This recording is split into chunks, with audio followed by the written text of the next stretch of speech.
before you grab this bag of cookies, try to make this instead.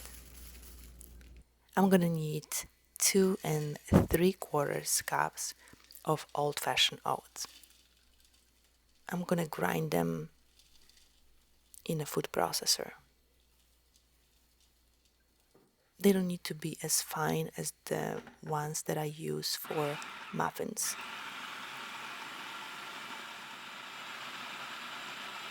This consistency will do.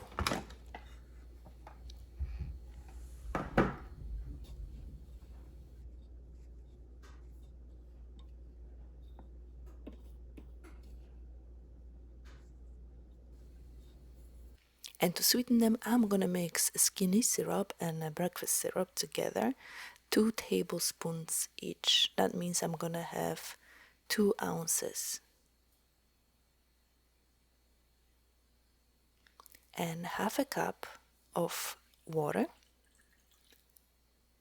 and 2 tablespoons of your flavor of skinny syrup, whichever you like. I'm using cookie flavor and the breakfast syrup. And I'm gonna put this mixture on the heat and bring it to a boil.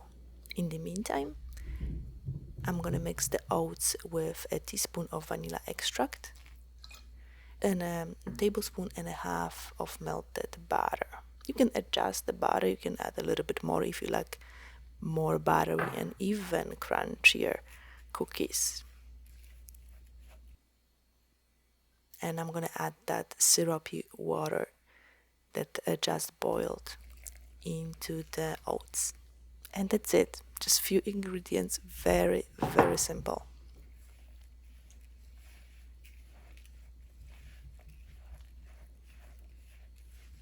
Now we need to knead it until it becomes one solid ball. This is an extremely easy process, and it's way better to eat cookies that you made yourself than a bag of cookies that who knows what's in it. I mean, the list of ingredients is definitely long. Not that you should never have it, but most of the time, if this is a weekday or just regular day and you really crave something sweet, this is a way better option. I'm gonna roll it on a parchment paper so to make sure it doesn't stick.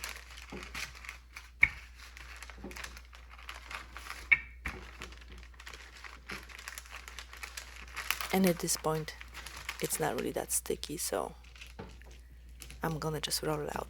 Now I roll it out to a thickness that I thought at that time was good enough, but after baking it I made another batch and I roll it even thinner. And I have to be honest, the thinner ones I like way better. They were even crunchier. So try yourself, see which thickness you like.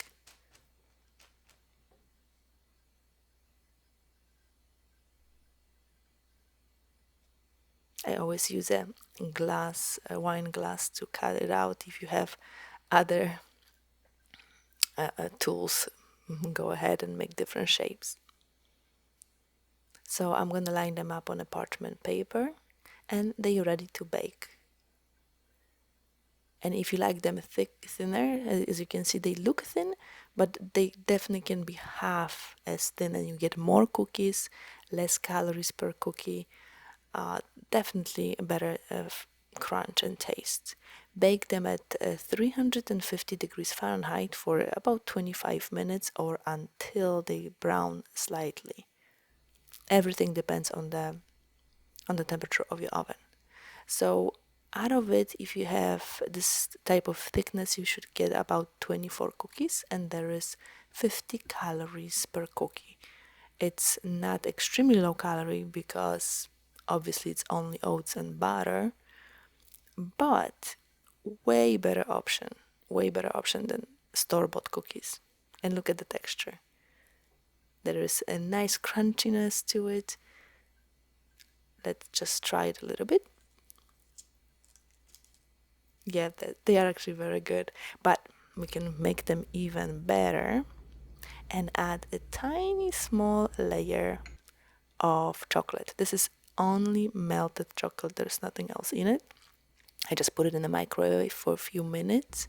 No, for a few seconds actually. Don't put it on for a few minutes. You're gonna burn it, and it's not gonna be good. And you can make different